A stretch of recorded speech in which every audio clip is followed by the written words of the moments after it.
I was always fighting for the friends who were cool because I didn't think I was cool enough. I didn't think I was attractive enough, desirable enough. I didn't think I was lovable. So I wanted to be loved by everybody who didn't want to love me.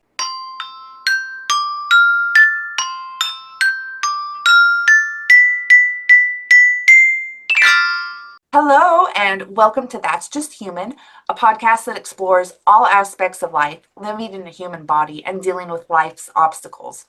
I'm your host, Elisha LightAngel, and by day I'm a massage therapist, but like you, I live in a human body and I have a plethora of human experiences, and I like to chit chat about my own experiences as well as others. Today, I'm really excited to be bringing on a guest. We actually are doing a pod swap. So I'm on her podcast and she's on my podcast. But we met because I started listening to her podcast, and it was one of the first ones that I really got into. Everything resonated and it just helped transform my life at the time that it came in and have a nice little positive go. And it was very refreshing for where I was. And it made me want to do more podcasting on my own, which was an idea I've had for a while, but definitely didn't step out on the ledge for years after the thought process. So, this is my friend, Whitney Walker, and she runs the Women Waken podcast. She is a licensed marriage and family therapist. She specializes in addiction, eating disorders, trauma, and spirituality. She also works as a recovery coach and a spiritual guide. Currently, she's living a nomadic lifestyle and she's like traveling on the road, still doing her podcast for years. She's a real badass. She incorporates spiritual concepts in her work, which include the return of the divine feminine to our world and moving from a place of fear into love, releasing self-destruction and rejection to embrace unconditional self-love and acceptance. So these ideas are the concept of her podcast, Women Waken, her business, and her vision for the future. So Whitney created the Women Waken podcast, a holistic guide to wellness and abundant self-love, along with an accompanying YouTube channel. So you can check out all of her work. We'll go over it again at the end of the podcast. So please join me in welcoming Whitney Walker. Thank you so much for being here. Yay! Thank you, Elisha. I'm so happy to be here. This is very exciting. I know. What a beautiful day. And then on a Capricorn new moon that we are recording this video and audio, bringing it to you.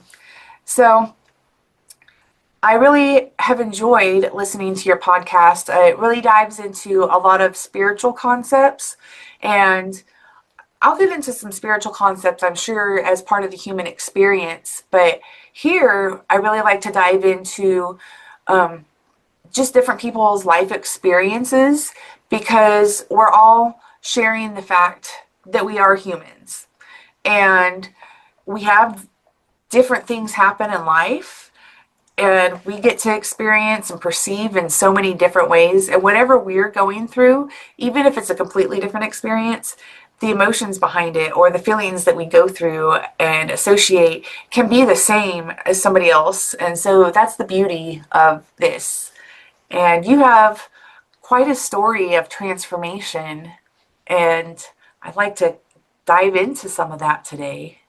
Yeah, absolutely. That would be fantastic. And everything you just described, I feel like I've pretty much recognized that that's the basis of my sole purpose, is to use my experience to then share it with others in case they might relate. They might gain some guidance, some comfort, some support from it. And to me, that is what makes me come alive, right? That's why I love podcasting, is because you get to speak and you don't know whose ears it will fall on, who might say, "Oh my gosh, that just totally changed my perspective," or "Oh my gosh, that I feel like they were talking to me," right? And you've probably gotten this, or at least you will. I've been podcasting for several years. It took a while to get feedback. And as I've shared, you were my very first feedback I've gotten from my audience, that for a long time just felt like I was talking into the void. But I knew, I was like, I got to keep doing it. And then I get an email from you that says, "I love your show. It's so great." And all these wonderful things. I was like, oh my gosh, someone's listening. But I've had feedback, where people say, "I felt like you were talking to me when you were saying it. And I felt like you knew exactly what I went through because your experience was just like mine. Mm, And that is what I aim to do with my life's work, is just to offer that we're all in this together and that there's nothing that any of us can go through that's so foreign or strange or quote unquote bad or terrible that there's not another human who can't offer support and understanding. absolutely. I love that. And I think you're doing a wonderful job so far. So keep going. I am. We both are. We're on the track. Can't stop So now. obviously, we don't get to these rockin' positions in life without a little bit of a rocky path. So would you like to dive into some of your history and your rocky path that has brought you to where you are now? Yeah, absolutely. And it's funny because I've been doing so much of this lately, Elisha. And, we spoke about this before we hit record when you're just on my show before this, is that I'm not sure how old you are, but I just turned 40. I think we're around the same age. And so I've been thinking a lot about, wow, I think I'll live pretty close to 100. I don't know. But either way, I'm kind of nearing the midpoint of life, right? The first act might be kind of done. And the other day, I actually kind of had the sense I was like, I feel like this is intermission because I shared with you, but this was a really hard year last year. I lost my beloved soul dog. We were companions for 14 years. And I've kind of been adrift since then, like, what's my next path? And then I realized, like, well, maybe this is just intermission between act one and act two of my life. And how cool is that? But it has allowed me to say, you know what? Let's take a look back. And of course, I do that often. I'm a therapist. So I like to practice what I preach. And I found benefits from my own therapy during these 40 years. And so I'm very, very big on reflecting and looking back, seeing patterns, noticing some of the challenges. How did I overcome them? What still has to be overcome? What are some of the greatest hurts? What are still some themes that come up, right? But there's such a power in owning, like, damn, I did that. I did 4 decades of life. I lived through it. I made it through it. Some of it was really difficult. And then I look forward and I think, I'm not going to have a lot of these same challenges next time because a lot of the challenges in the first half of your life are just getting to understand, who am I? And what is this whole life thing? And what do I think? I know what other people told me to think and to do and to say and to believe, but what do I think? Right? We have to develop that. We have to understand it. We have to get comfortable with ourselves, which might have been my number one struggle in the first half of my life was I don't think I like this. I was bullied a lot from a young age. I felt different. And I was like, I don't want to be different. I want people to like me automatically. I want them to see me and just like me. And I felt like I had the opposite effect on people. I was bullied for how I looked, for being ugly. And I was kind of weird and spastic like I am now. And just kind of a different person. And people aren't always that nice when you're different, right? Life is a little harder when you're different. And people are more and less different than others. I'm not saying that mine was the hardest path, but I know that I just felt very upset that, well, I don't want to be this. I just want to be someone that people are really nice to, that they like, that people are attracted to. I get attention. Boys like me. I literally had the opposite. It was so hard for me. I had to force myself into friendships and to be in the cool group, which I never really was. And boys never liked me for the first like 2.5 decades of my life. And I was like, this blows. This isn't what I wanted. So I basically began to reject myself. By the time I was 14, it was like, this is awful. Because I would go, starting in middle school, every single day, somebody would make a comment about how gross I was, how disgusting I was, how ugly I was, how much nobody liked me. And I look back now and I see it as, I really believe that we choose our experience when we come into this life as a soul because the amount of bullying I received was very disproportionate. Like I thought I was an ogre. I literally thought I was like the most disgusting human ever because people treated me so bad. But I think it literally was karmic or whatever you want to call it because it was teaching me something. And I've actually heard this, that when we come into this lifetime to grow significantly spiritually, we will often experience a sense of rejection or ostracization from our peers. We have to experience this sense of abandonment because something about that really triggers the spiritual growth of, well, if I am not a part of, how do I learn to still love myself, right? And also, how do I learn to manage public scrutiny, people criticizing me, but still finding a way to love yourself? Because when you can do that, as you get older, and this is the other gift of getting past the first act and into the second, you start caring a whole heck of a lot less what people think of you. Because you're like, listen, I've been called everything in the book. I don't listen to people anymore to tell me who I am. I know who I am. And when you become that, you become untouchable because you're not doing it out of a sense of pride or insecurity, which is actually very dangerous. And we had a lot of that. People who are hurt like I was, but they don't know how to handle that hurt, so they turn it into ego. And they learn how to be mean and try to overpower others to get a sense of relief, right? And we could get into all that, but I won't. But I think most people know what I'm talking about. If you've ever been in a toxic relationship, it's often in that dynamic where somebody wants to put you down to feel better. And that's because they don't know how to handle their own wounds, their own hurt, right? But I hit a certain point where I realized, and I think people who go through that kind of rejection and bullying and scrutiny go one of two ways. They either do that, they bully others to feel better, or they take everything out on themselves and they just become very self-deprecating, very victimized. And that's where I was. I was just in this dark hole by the time I was in my 20s. And I literally felt like this, it was like my self-esteem was a muscle that was just totally as weak as can be. It had nothing to it. I walked around in like this slump, right? And people would often tell me, they're like, "Oh, you're really fun and you seem confident."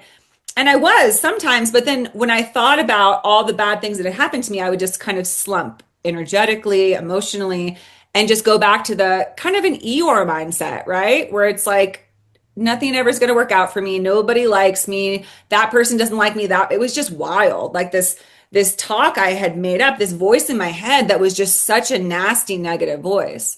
So I turned to means to escape that. I was a total escape artist by the time I was a teenager. I was a rebel anyways. I was a rebel from the time I was born. I was just like, what the fuck is this place? I don't like, oh, can we curse on this? Sorry. Yeah. Okay.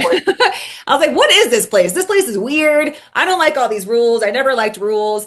So, but when I was young, I would break rules and do weird things. And my friends' parents would be like, what's wrong with you, kid? Like, just do what we tell you to do.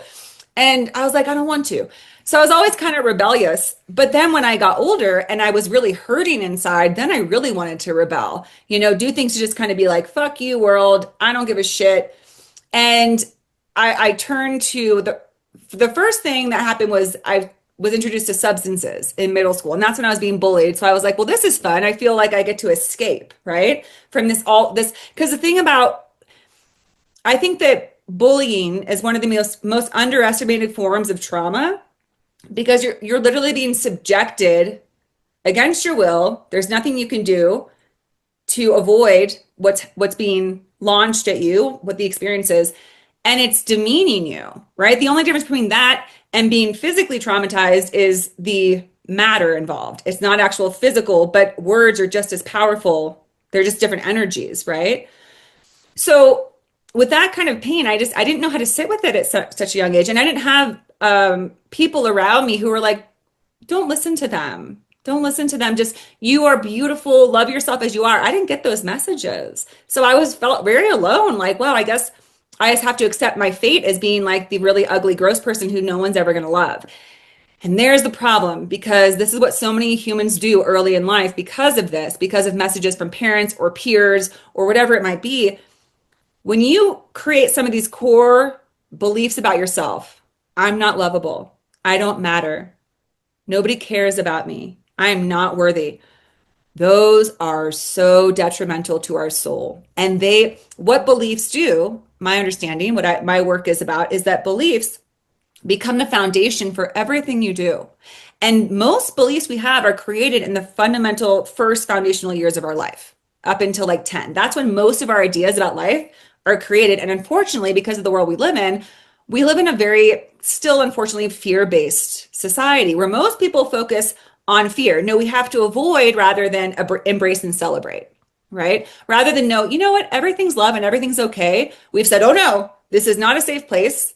I heard recently, this is actually like a philosopher from hundreds of years ago who said, humans seem to have chosen the fear, the importance of survival over the importance of revering life. And that has set the whole track for the story of humanity. And that resonates with me because everyone just seems so afraid all the time. And it's almost like taking time for joy becomes like this luxury thing, even though to me, that's the whole aim of life. Anyways, back to me getting into drugs. I just couldn't sit with the truth of what was happening. It was so painful. And I remember drinking for the first time and I was like, this is amazing. I feel so peaceful. I feel cool. I feel relaxed. I feel like I'm outside of all that pain. And so I loved it. And so all through high school, I partied. I forced my way into like the cool groups and tried to, I had a huge party at my parents' house to try and gain notoriety. And it worked, but my parents have still never forgiven me. It was terrible. Rebel, right? I was told a rebel. And you do stupid things, you do stupid things when whatever you think matters. Again, your belief. When I was in high school, I was like, I will be happy if I can be popular. That's the biggest thing. I don't want to be left out of parties and fun stuff. Got to force my way in. It's your belief, right? If I believed like, I just want to be friends with people who are nice to me, but I wasn't like that. Again, you have to love yourself to a certain degree to make good choices like that. I always dated assholes and people who were mean to me because I was fighting for their approval because I didn't think I was worthy of it. I was always fighting for the friends who were cool because I didn't think I was cool enough. I didn't think I was attractive enough, desirable enough. I didn't think I was lovable. So I wanted to be loved by everybody who didn't want to love me. And I spent decades trying to just get that kind of approval felt like heroin.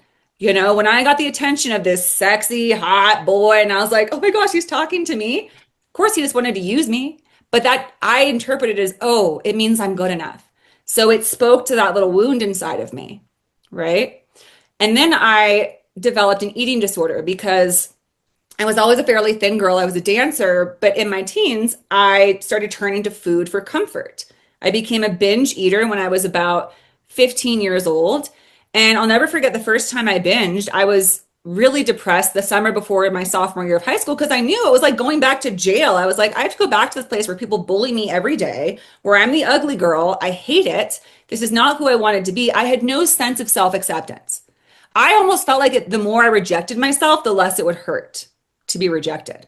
Again, this is why I do all the work that I do because I got everything so backwards and I was in so much pain and I don't want anyone else to feel that, right? And I can't stop that, but I can at least offer, right? We can at least offer.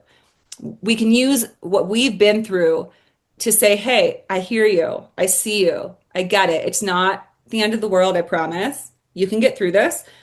You get the idea. So I was traveling. I was in New Orleans. My mom's from New Orleans. I was visiting family. And we'd gone out. There's Bourbon Street in downtown and Frenchman Street in New Orleans, the cool place. My cousin took me, my older cousin. And we got like they have these fancy like frozen coffee drinks.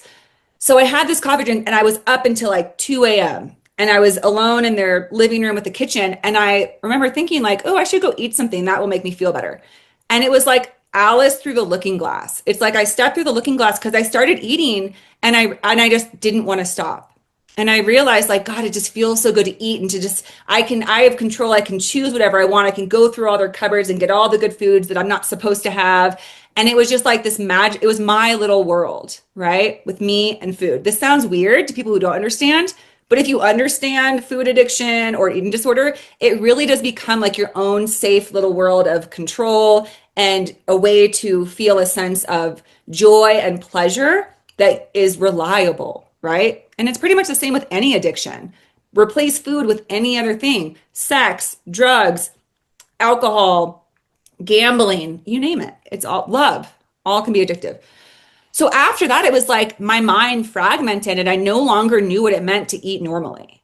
I didn't know how to just be like, oh, I'm hungry, I need to eat. It was always this like, oh, I want to eat, but it would be nice to eat more because more feels good. Eating feels good. Well, quickly enough, I gained weight and I wasn't happy about that. So then I developed bulimia. I won't go too much into that because it's a really devastating, really destructive force when you get into all that. But it's real. So I talk about it because it's real. It exists. I started doing it and it's scary. It's also very dangerous for anyone listening. If that's something you're going through, please reach out. I'm a mental health therapist. I specialize in eating disorders. There's many of us out there. There's ways to get support and help and guidance. There's a way to get out of it.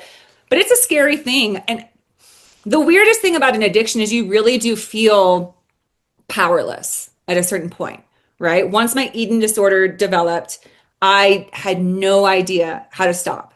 It wasn't like I could be like, oh, this is weird. I don't want to binge eat anymore. I literally felt like I could not do that. And I can't even explain why that is. Just don't eat so much. Well, again, addictions are all the same. It's kind of like, which I also stopped drinking, when people are like, well, just have one drink. Just don't drink so much. It's like, oh, isn't it that? No, it's not that easy, right? Because what I believe happens in an addiction, what happened with my relationship with food is you start to see food as a source of love, and love is just another word for God, divine source. Mm. Because literally all of us want is to know, have a connection with life, love, God source. That's it. And when we believe we found it in something external to us, something physical, we will create this strange dynamic with it where we think it's our source of that sense of comfort and love. That's the only way I can explain the ridiculous draw. Like it literally felt like the food was like pulling to me. Like I would be sitting like, literally like a somebody who is addicted to drugs, like needing to get their fix. I couldn't sit. Once I decided I wanted to binge, I couldn't sit still. I couldn't get the idea out of my head until I did it. Right now, I don't have that. And I've talked about this a lot, Elisha, and I know that because you've struggled, had your own issues with your. Yeah, I also with bulimia, so I understand the addiction of it and the way, I mean, at my worst, it was like 3 or 4 times a day. So literally, you're doing your life stuff, but there's a second track in your head that's 100% on thinking about food. When is the next time I'm going to be able to get to eat? What is it going to be? How much can I get? And then how am I going to purge without letting people know? Like thinking about that. But I really like what you said too, this concept of like, that's where we find love. And I never thought about it like that. But yeah, a lot of my life I have felt unlovable. And so then it's this compulsion to eat. And then after you've compulsively ate to the point you feel absolutely miserable, you feel guilty and shame. And then all that comes flooding. And then you find yourself in the bathroom. And then the cycle repeats. Till it gets to a point when anything that, for me anyway, that was emotionally shaking me up, I would do a binge and purge. And even if I didn't want to, even if I wanted to keep the food down, like my emotions were so out of whack that the first thing that happens is I have to run to the bathroom, and then I would feel better. And even with some reflection in my life, like the feelings of not feeling lovable, and then you're like, oh, we find love in the food, and so it's all going back to this form of love. And then a lot of times reflecting back on the moments that it was like that huge compulsion, I did feel that there was something in me that was so unlovable, so awful, and I just needed to get it out. Like it was that purging out of like how bad I was viewing my own image of myself. Yeah, absolutely. That explains it perfectly. And that's also so fascinating how anybody who engages in this thing called bulimia has the same tenets to it. That's what fascinates me about addiction is that I've now become so curious about this force that I named because there truly is this force. There's thing that compels you, this thing that pulls you, this thing that makes you insane. When I was bulimic, I felt insane because you probably know when you, like you said, here, and these, again, these are the tenets of addiction. This is why it's difficult to be in a relationship, nearly impossible with an addict, or really when you see an addict, it's very confusing because once it hits, once they realize like, oh, I want to binge, get my fix, go drink, they cannot be fully present. They're just going through the motions like, and just like you said, they're planning, where will I get my food? Where can I eat my food? Where can I purge my food? How much time do I have to do it? How will I get cleaned up after? Will anybody notice? We're getting this whole picture played out in our head. We're making all the plans for it. We're not present. And then when I would do it, I felt absolutely insane. I remember one time, I was in high school when this developed. So my mom knew all about it. She had an eating disorder growing up. She was anorexic. She almost died before she had me. She was in the hospital. So it was an interesting thing because she never really got better. She just got married and then needed to get healthy enough to be a wife and a mom. But she was never supported in really like, hey, you need to learn to love yourself. She never got that message. A lot of our parents' generation didn't get that message. It was like, oh, what's that weird thing you're doing? Stop it and get your shit together. Not like, hey, what's going on? Why are you having these destructive behaviors? Why are you suffering? What's going on? So I would tell my mom that I was doing this. And I remember one time I was going in for a binge and she stood in front of the fridge between me and the fridge. And I literally, it was like I was a freight train. I was like, she's like, Whitney, please don't do this. You're trying to stop. And I was like, you need to move. Because there was no force on earth that could get me to be like, oh, you're right. I just won't binge. Once you've decided, it's like again, it's like a freight train. You have to, craziest thing. So that now fascinates me because I don't have that and I don't know why. I mean, I know why. It's because just what you said, if you think of it as love, when you love yourself, then that, I mean, to me, not to go too off on a tangent, but I always use it as like, I don't believe in the devil. I don't believe in heaven and hell, but I do believe in the sort of caricature embodiment of those energies. To me, any addiction is the devil energy, which is conditional, and anything that is love is unconditional, right? When you're in an addiction, you are not free. You have become controlled by your addiction. I want to feel at peace. Well, that means I have to go binge and then purge and then I'll have peace. Conditional. When you learn to love yourself, baby, you're good. You're like, it's a Sunday and I'm just happy. What a crazy thing. I'm just fascinated by it now. And I want this to be more of my work in my life because I still have that in other areas. My main one now, I don't know if you ever had any issues with love or connection, but I still have a very hard time believing that I'm lovable by men because I had a strained relationship with my dad. So the same pull I felt to food is the same pull I feel towards men who don't want to approve of me, right? Men who are kind of like aloof or a little bit like, oh, would I be good enough for them? These are all illogical. I'm a wonderful person. I know that. I deserve a wonderful man. But there's something about these men that I feel like I bet they may not like me. It's like I feel that same force. So there's something there. There's something that we create when we believe that something holds. I think it's just that we believe something has something that we don't. That man, if he tells me that I'm good enough for him, that gives me something that I don't have. I used to believe that about food, but now I don't believe it. So I don't feel, I have the most beautiful relationship with food, and I never thought I would. I literally spent so many years, I did everything in the book to try and resolve my eating disorder. And I do believe that everything, when it comes to healing, it's like brushstrokes. Because I went to outpatient programs, therapy, I did all the workbooks, I read all the books, I did all the things you can do to release bulimia and overeating, binge eating.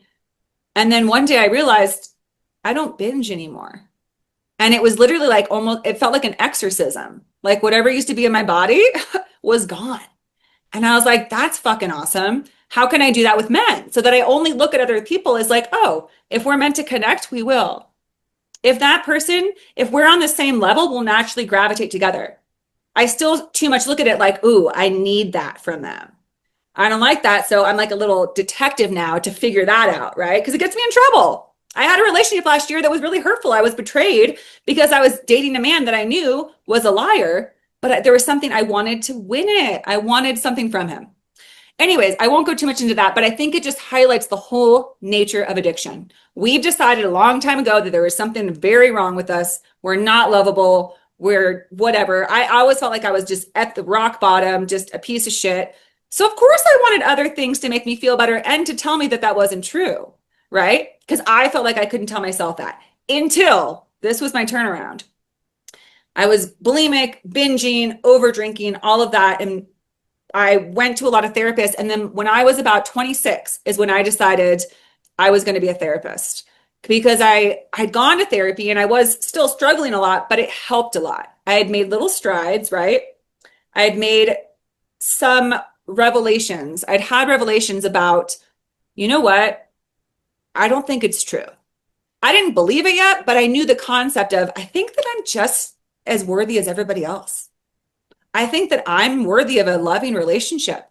I think that I'm capable of having a healthy relationship with food and my body. It's amazing how things progress. Never underestimate the power of the process, right? Because most of us, if you're like me, I'm very impatient. I'm like, no, I want this done now. Can you just fix this right now? Can I just can you cut something in my brain and then I won't be bulimic? Is that possible? Like, I wanted that quick fix always. I mean, that's why I was an addict. Talk about a quick fix. I became addicted to pills towards the end of my using and drinking. And that was great because you just pop a pill and I was like, oh, I can just check out and feel, euphoria. Anyways, it is a process. And we have to, that was first the inception point of my process. Sometimes all it is hearing a quote or a phrase or a concept, and you're like, wait, what did you just say? What was that? And again, that's why I love podcasting. You never know the power of one thing you might say that someone's like, wait, did you just say this? You never know. That's all some people need, the inception point, and then the work comes. Okay, well, if you said that's possible, that would be my end goal. How do I get there? And we start working towards it. So I had some of that in my early 20s, but I was still a freaking mess. I was drinking too much. I would sleep around, again, trying to gain validation, get self-love. And here's what stopped me in my tracks. I got this book. To this day, it's one of my favorite books. It's called Doing the Thing. And it's a way to learn to love yourself, basically. And my therapist recommended it to me, right? I was living in Seattle at the time, and she said, you need to go to this bookstore. She said, it sounds like you want to have a better relationship with yourself. And I was like, yeah, but I don't think it's possible. And she's like, it is. Go to this bookstore. It's called East West Books. They had all these books about spirituality. And I'd always been hip to, quotes and stuff that were inspiring and like, you are worthy just as anyone else and all that kind of stuff, right? But I was very turned off, as a lot of people are, to religion, because we're given this idea of religion as a doctrine that is kind of put on you and you have to take on someone else's beliefs. For me, I'm not a fan. I honor where everybody else is. It does a lot of great things for a lot of people. I just never aligned with a formal conventional religion. But I read these books, and basically all they were saying is you and everyone else are all the same. And the things you believe about yourself are just that, they're beliefs. They're not necessarily true. And you can recreate your beliefs and become a happy, brilliant person. You can let your light shine. That's what the book was about. It was like, clear the stuff off so you can be a light to the world. And I was like, that sounds dope. I want to be a light in the world. And I remember I did a yoga class around this time. And I was just having such a hard time, just feeling so low and down on myself in my mid 20s. Like, what am I going to do with my life? I feel so worthless. I feel so much less than everybody else.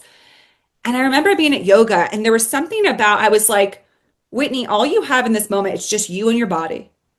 It was a dark room. It was hot yoga. There were mirrors, but it was dark. And I was like, what can you give just with this? And I could just feel my heart. And I pictured like this light coming out of my heart. You do chest heart openers in yoga. And I was like, well, what is more powerful than that? Like, even if I was, the least attractive person in the world, which I often felt like, just give your heart. Like, that's the being kind and loving to others. What could be better in this world? And you can just do that like a butterfly. You can just fly around and be loving. Like, again, that sounds dope. And just something shifted in me in that moment where it was like, that's what matters. Not how I look, not how impressive I am, not how many people like me or approve of me. What matters is right here, and I don't need a damn thing for it. I could go walk naked in a field and I would still have this. I could lose everything and I'd still have this. And that was when my spiritual journey began, because that's the essence of spirituality. Everything you need is within you. Everything else is just a beautiful tool to experience the physicality. But your true self is right here, and it's the most powerful force you'll ever have. But again, it's a process. So I went from that enlightening moment to then like probably getting blacked out drunk the next night because I was depressed and whatever. So don't give up. Anybody listening, like, it really is, you walk and you fall down, right? But that's the power, is all that matters is you get back up. Resilience, right? So I kept going, and back to this book. When I opened it, the first thing, Doing the Thing, and the first thing was a quote that said, trying to love yourself from the outside in is a doomed prospect. And that just hit me like a bus. It was like, oh, that's what I've been doing my whole life. My whole life, I've been trying to get everything to look right on the outside because I thought then I could love myself. If I was pretty enough, if I got enough attention, if men wanted to date me, if people liked me, if I got a good job, if I succeeded at a career, then I would like myself. But that's a ridiculous notion. And then I realized, yeah, because all of that is just anything external. You can't hold any of that water if you're a bottomless bucket. Because if you don't love yourself, you're not going to believe you're deserving of any of these things you get. The world is full of people who have everything you think you could ever want and are still miserable. And then you have people who have next to nothing and they're beaming, they're beautiful. It's true. So that's what was really my turning point. But I kept hitting these blocks. And that's why I got sober. I got sober at 29 because I was like, you know what? Screw this. Like, I'm trying to heal. I'm trying to love myself. And the one thing that is really obviously not helping is getting fucked up and drinking and using drugs. I remember one time my therapist, every week I'd come in and have a new story about drinking and how it, did me dirty. And she was like, alcohol doesn't seem to be a very good friend to you. And that also stopped me. I was like, it's not. It's a pretty terrible friend. It always seems to get me in trouble, bums me out. I get hangovers. Like, really is not doing me any favors. So, and to anybody listening who's ever considered not drinking or thought maybe they might not want to anymore, it can be hard if you're really attached to it or if it just has a big part in your life. Alcohol is really attributed to a lot of celebration, a lot of beautiful events, big events, getting together with others, communing, connecting with people, socializing, right? And it's getting more and more commonplace, but it can feel kind of odd if you're trying to date or you're trying to make friends and you're like, oh, I don't drink. And a lot of people don't stop drinking because they're afraid of that stigma, right? So that's what I felt for a few years. I was like, well, I should probably stop drinking because all the things I want to achieve are much more likely if I don't drink. Number one being loving myself, right? I knew that alcohol was definitely not helping me love myself. Maybe after the first two drinks, right? That's why addictions are so annoying. Because after the first two drinks, you're like, I feel so light. I feel so good. But that's never where it ends. Then I would end up, many a night I ended up curled up in a closet and a friend would find me sobbing. I'm not mocking myself. I love myself and I know how much that girl was hurting. But it's just so sad that that's where it would always spiral into. So finally I made the choice to stop drinking and that changed everything. And that was really where my awakening began. But to speak of, what were my challenges that led me to do this work it all comes down to trying to cope with my core beliefs that were brutally painful through addiction, food, eating disorders, body image issues, drugs, alcohol, sex, getting attention, all of that became my vices. And again, to anyone listening, I know I keep saying that, but I think it's so important. I remember when I had all of those kind of firing at once, and I literally felt, someone who's like tied to a board. And I was like, how will I ever break free from this?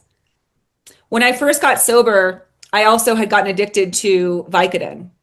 And getting off of pills was the worst experience ever, which is actually what made me 100% dedicated to being totally sober because it terrified me. I felt like I was losing my mind. I couldn't eat. I couldn't sleep. I couldn't focus.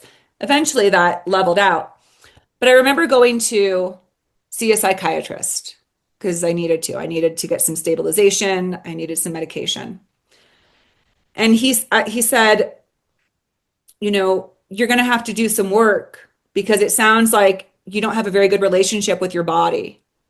And I remember thinking, like, what are you talking about? A relationship with my body? Like, what, a relationship? I'd never even thought about it, right? I was just like, what? I have to binge eat. I have to drink a lot. Like, my body's fine. No, it's not. So back then, I didn't realize the mind, body, soul connection, right? That your body, this poor thing, is often the collateral to our addictions. Like, oh, don't worry about that. Just, drink all this every night and take all these pills. Your body will be fine. No, it won't. It won't.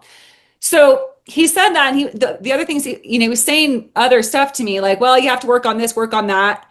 And I remember looking at him and I said, the only way that I'm going to get rid of all this noise in my head is if I have a lobotomy, because this is a mess. My brain felt like a freaking war zone. Like, I felt like I was never going to be at peace unless somebody, again, like, clipped some things in there. But it wasn't true. It just took time. It took time. And from then, I call it the long walk back to yourself. When you decide to get sober, it means that you've stopped trying to run as far as you can from who you are, which is what I was doing for the first 29 years of my life. I decided early on that I did not want to be me. So I tried everything to escape being me. And I ran and I ran and I ran until I realized they call it the silver cord that keeps you connected to your soul. People can be disembodied souls. That's why if you meet somebody who doesn't seem very ethical or they've let their soul go. You have to allow your soul into your space. It will never leave you completely, but it will not fully be embodied with you if you're consistently abusing it, not, don't have if it's a very toxic atmosphere within you, your soul will kind of move aside and be like, I'm going to wait over here. And then you really are just a body working as an ego. So it's a long walk back to yourself and allowing your soul to come back, feeling your heart, recognizing that your body is a being. It deserves to be treated well. Your mind is not your enemy.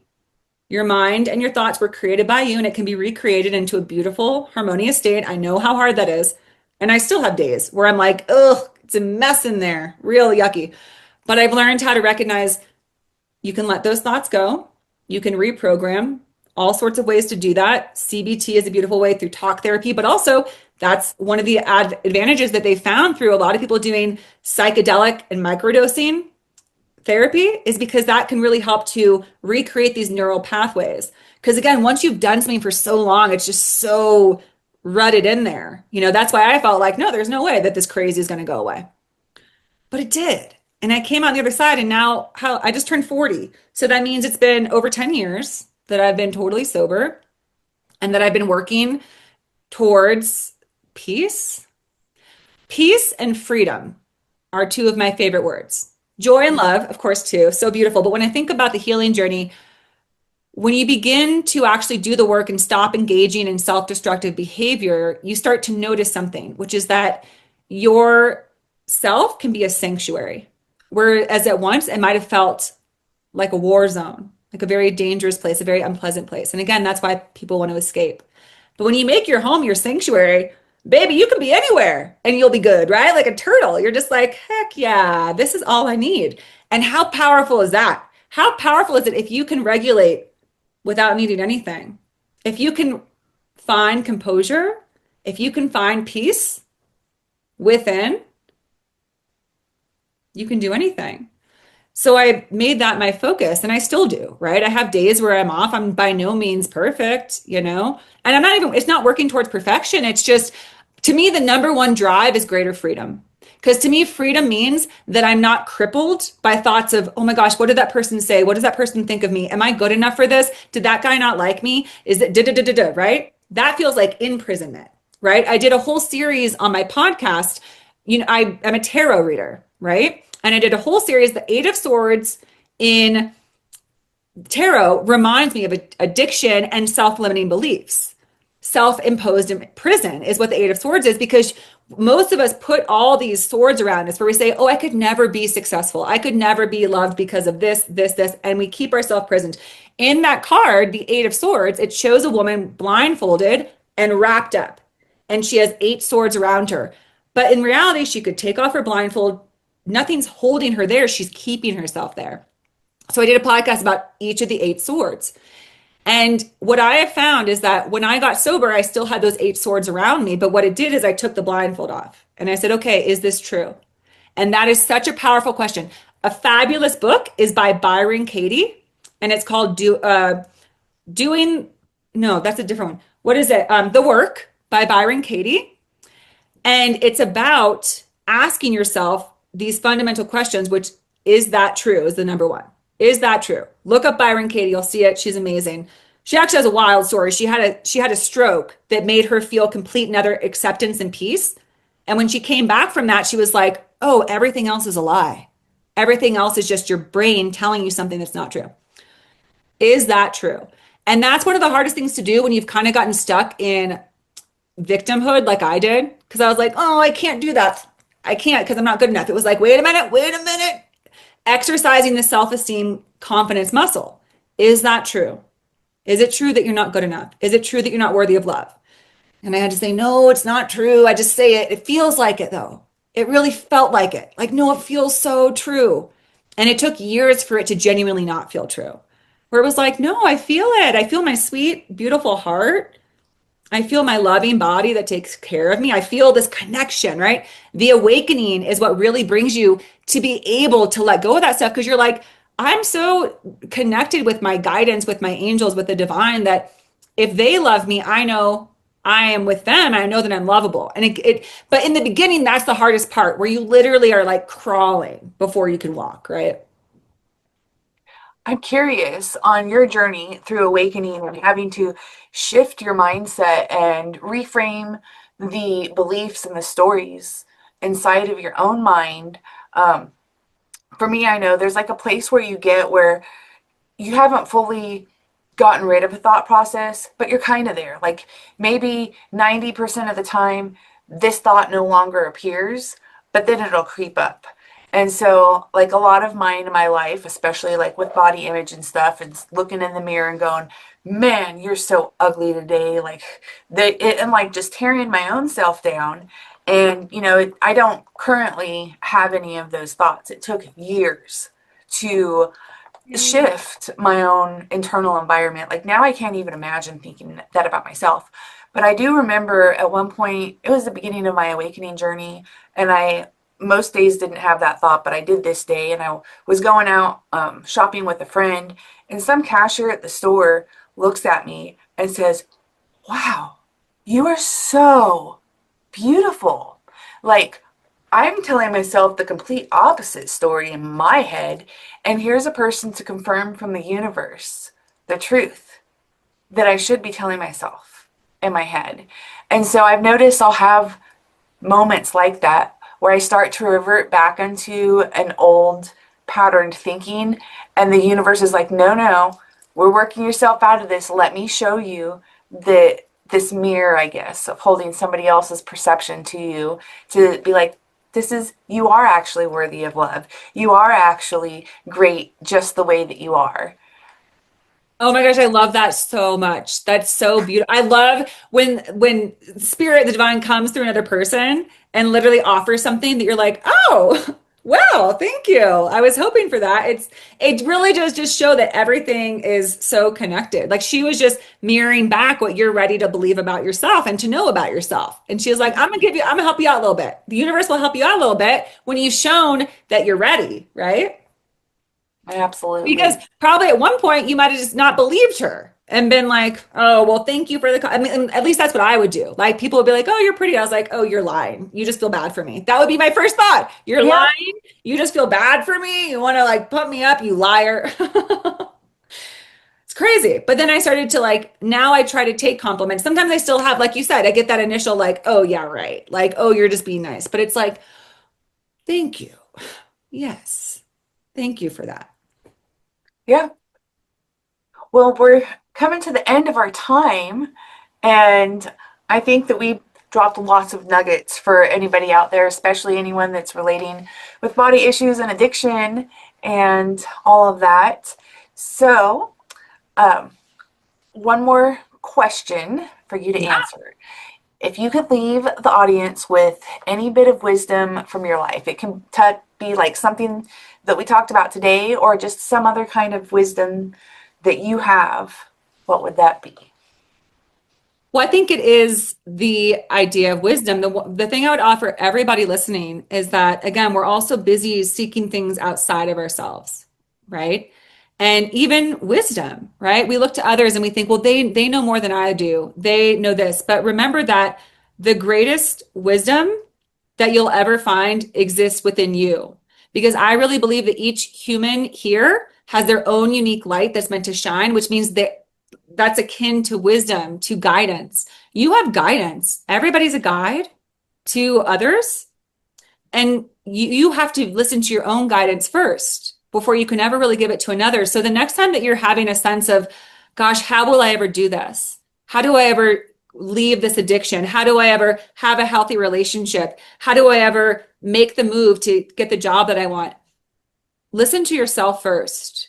A way to do that, a good stepping point is just to be in silence and to recognize that you are here. Put your hand on your heart and realize, wow, there's this whole body that's working to keep me alive. That's phenomenal. But there's also something beyond that, something within me that's eternal, that has all the secrets of the universe. Every single human being has access to all universal wisdom and knowledge. Those who speak it, it's just because they've gotten to a point where they can be a channel for it, but we're all meant to be channels. So even if yours is just a little whisper of, I love you, or you are safe, or just some nugget of knowledge that is your own, right? You're going to get a message that's like, wow, that was really brilliant. I had some of those moments along the way too, where I would have this revelation of sorts. And I was like, where did that come from? It came from my own connection, my wisdom, right? So just remember that if you are on your path to self-love, to self-acceptance, to greater peace and freedom, don't forget yourself, right? I know I've benefited so much, again, through therapy, through podcasts, through books, through friends, through community. All those are gorgeous. But again, the greatest insight you'll ever have is sitting right there, just waiting for you to listen. That is beautiful and so much truth to that. So if my audience would like to find you, where can they find you? You can find me all sorts of places. I have my website, womenwaken.com. I have my podcast, Women Waken, which Elisha was a guest on, and her episode will be coming out soon. And I have Instagram. You can find me on Instagram at Women Waken, Facebook, Whitney Walker, all that good stuff. And if you find me on Instagram, if you add me on there, send me a DM and I'll pull you a card, which I'm also happy to pull your audience a card if you want me to. Let's do it.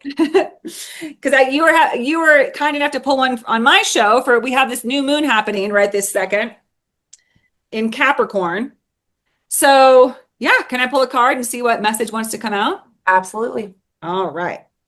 All right. So we're going to pull one card for everyone listening. Whenever this episode finds you, whenever these words find you, this is a message just for you. And may we have one card, please, for the highest good and greatest guidance for all who may hear it. All right. So one card, please, for this beautiful moon. Ooh, look at this. So we have seven of cups. Talk about addiction. It says debauchery on this card. This is a special tarot deck. It's the Thoth deck, so it adds like different phrases. But what this really means is choices. It's also the benefit of recognizing your gifts and abilities is you start to recognize there's no one path for me, right? Another whole part of addiction we didn't talk about or limiting beliefs, right? I have to do this. And if I don't do this, I'll be a failure. And then again, ask yourself that crucial question, is that true? Nobody else can tell you if that's true except for you. But try to realize that when you open yourself up, the Seven of Cups is all about fantasies and possibilities and options. It's typically called the buffet line in the tarot deck. It's like, maybe I want a little of this and a little of that. Maybe it doesn't have to be all this. What do I want? Remember, we spoke about sovereignty, right? The idea of choosing for yourself, thinking for yourself, getting wisdom from yourself. Try the whole buffet of life and realize it doesn't have to be so black or white or so narrow, the path. There's many, many paths to success, to brilliance. And guess what? This is the age of the trailblazer. And obviously, Women Waken, I'm a big proponent of women stepping forward and blazing new trails because we could use more trails blazed by women who are sharing their concept, their ideas, whatever their femininity comes through for them, leading the way with that. So consider your various options and know that you are brilliant and deserving of all of them. It's what this moon is about, I think. Fantastic. Well, thank you so much for coming on this show. This has been a really great conversation. I like talking to you. We can talk for hours. It has been such a gift. You are a gift, Elisha. I thank you so much. And congratulations on this beautiful show. Oh, thank you so much.